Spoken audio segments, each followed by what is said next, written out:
Welcome students. आज का मेरा टॉपिक है मोशन ऑफ कनेक्टेड बॉडीज। यहाँ पर पुली मास सिस्टम दिया होगा हमें, ठीक है। इसमें एक पुली होगा। पुली जैसा कि तुम जानते हो एक सिंपल मशीन है जिसमें एक व्हील रहता है और व्हील के ऊपर से एक स्ट्रिंग पास कर रही होती है, और इस सिस्टम का इस्तेमाल हम जो है हेवियर लोड्स को लिफ्ट करने के लिए करते हैं, ठीक है। जैसा कि क्रेन्स में इस्तेमाल किया जाता है, पुली की मदद से तुम देखोगे पुली के ऊपर से एक स्टील रोप पे पास कर रही होती है और हेवी लोड को लिफ्ट किया जाता है। वैसे ही पुली का इस्तेमाल गांव देहातों में देखा होगा आपने, कुएं से जो एक पुली रहती है, पुली के ऊपर से एक स्ट्रिंग और दूसरे छोर से जो हम उसमें अपनी बकेट को डालते हैं वो कुएं में, और एक छोर से जो है हम उसको खींच रहे होते हैं। तो ये जो पुली सिंपल मशीन है, तो उसी पुली की बात हो रही है। उसी पुली के ऊपर से, पुली के ऊपर तुमने देखा होगा कि एक व्हील होती है, व्हील में एक ग्रूव होता है, ठीक है, एक खांचा बना रहता है। उस खांचे में से होकर के एक स्ट्रिंग पास कर रही होगी, और स्ट्रिंग के दोनों एंड से दो मासेस कनेक्टेड होंगे, एक हेवियर होगा और एक लाइटर मास होगा। और स्ट्रिंग जब सरकेगा, मास के हेवी और वो लाइटर होने की वजह से जब मासेस में मोशन होगा, जब रस्सी जब सरकेगी तो उसमें एक्सीलरेशन होगा। उस एक्सीलरेशन के लिए हमें एक्सप्रेशन ऑब्टेन करने हैं। साथ ही स्ट्रिंग में टेंशन भी अराइज होगा, उस टेंशन के लिए भी एक्सप्रेशन ऑब्टेन करना है। तो दिस इज आवर टास्क। तो हमें क्या दिया रहेगा, हमें एक पुली दे रखी होगी। मान लो कि ये पुली है और इस पुली का ये सेंटर रहा और इसके ऊपर से एक स्ट्रिंग गुजर रही है, ठीक है। एक स्ट्रिंग जिसमें यहाँ पर एक मास कैपिटल M कनेक्टेड है और यहाँ पर एक मास स्मॉल m कनेक्टेड है। और कैपिटल M की वैल्यू एज्यूम कर लो कि इसका मैग्नीट्यूड जो है स्मॉल m से ज्यादा है, ठीक है।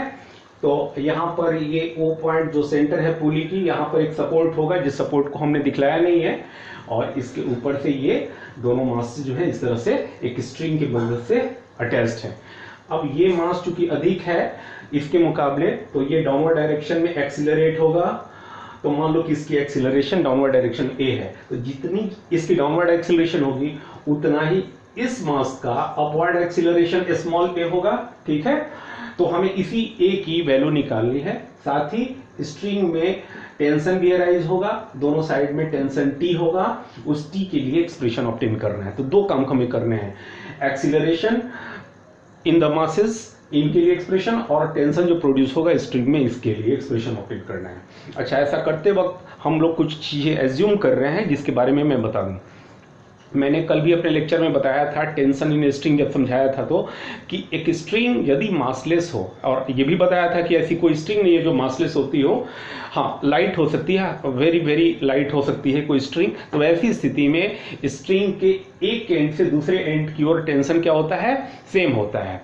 साथ ही यहाँ पर हम ये भी एज्यूम कर रहे हैं कि ये पुली जो है ये भी मासलेस है, मतलब वेरी लाइट पुली ली गई है, और पुली जिसके ग्रुप से होकर के ये स्ट्रिंग गुजर रही है, उन दोनों के सरक रही है, तो उन दोनों के बीच जो फ्रिक्शन होगा, तो उस फ्रिक्शन को भी हम यहाँ पर इग्नोर कर रहे हैं, क्योंकि अगर ये सब काम ना करें तो मामला बहुत कॉम्प्लेक्स हो जाएगा, ठीक है, अगर इन सब चीज़ों को कंसिडर करें तो यहाँ पर क्या क्या एज्यूम किया गया, पुली मासलेस मान लिया गया, स्ट्रिंग को मासलेस एज्यूम कर लिया गया, पुली और स्ट्रिंग के बीच किसी भी तरह के फ्रिक्शन को इग्नोर कर दिया गया, और साथ ही स्ट्रिंग को इनएक्सटेंसिबल माना गया। स्ट्रिंग ऐसी है कि कितना भी टेंशन हो इसमें, कितना भी लोड इसमें अटैच्ड हुआ है, जो भी उसके कारण स्ट्रिंग की लंबाई में कोई परिवर्तन नहीं हो रहा है। The length of the string remains unaltered unchanged, तो इनएक्सटेंसिबल कहेंगे। तो स्ट्रिंग इनएक्सटेंसिबल माना गया, स्ट्रिंग को मासलेस एज्यूम किया गया, पुली को भी मासलेस एज्यूम किया गया, पुली और स्ट्रिंग के बीच फ्रिक्शनलेस वाली स्थिति मान ली गई।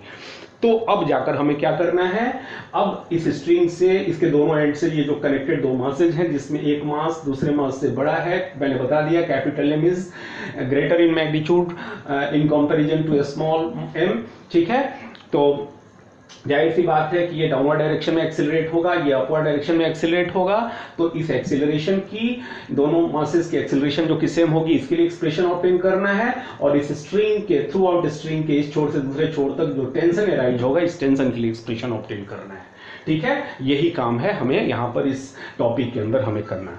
तो शुरू करते हैं कार्रवाई। एक बात बताओ कि ये जो मास है इस पर डाउनवर्ड डायरेक्शन में इसका खुद का वेट एक्ट कर रहा है, कैपिटल mg, ठीक है।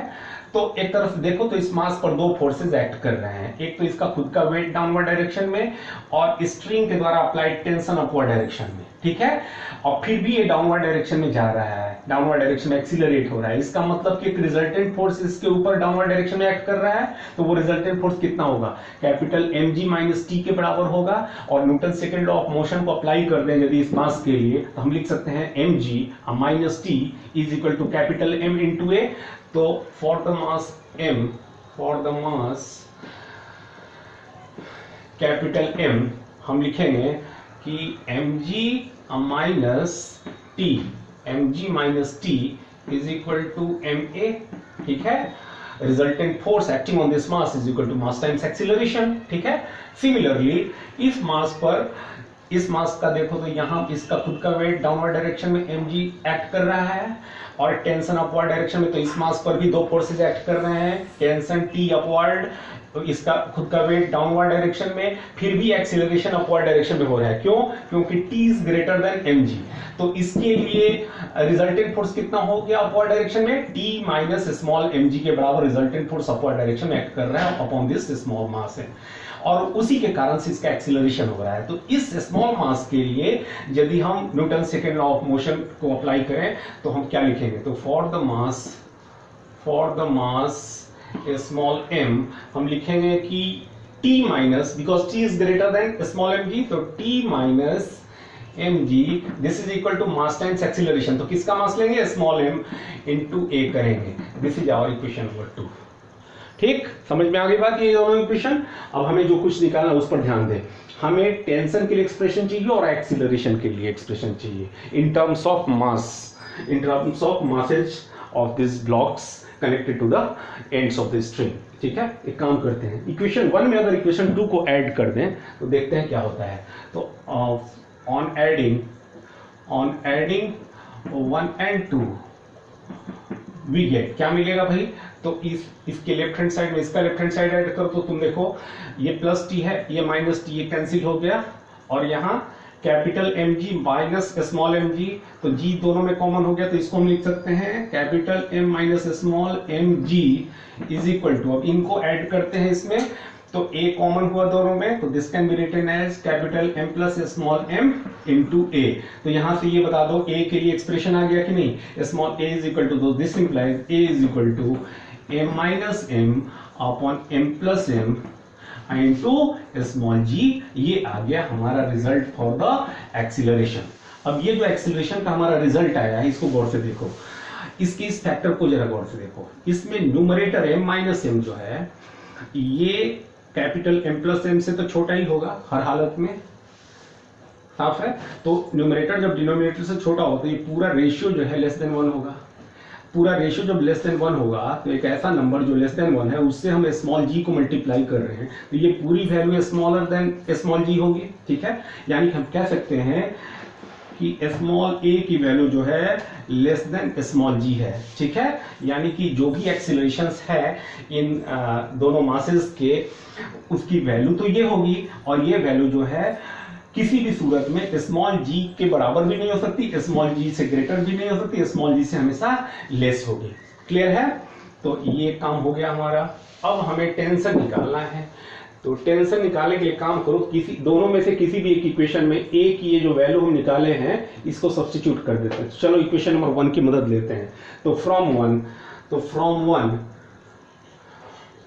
1 एंड 3 कर दो, फर्स्ट और थर्ड की मदद से। क्या करो कि mg माइनस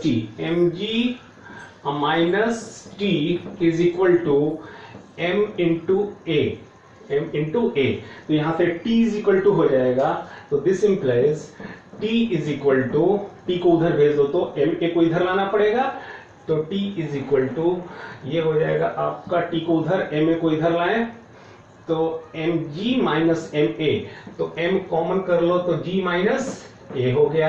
तो यहां से t के लिए एक्सप्रेशन क्या आएगा, तो this implies t is equal to capital M और स्मॉल g माइनस a की इस वैल्यू को सब्स्टिट्यूट करो। यहां से a कितना है, m minus m upon m plus m और इंटू स्मॉल जी के बराबर।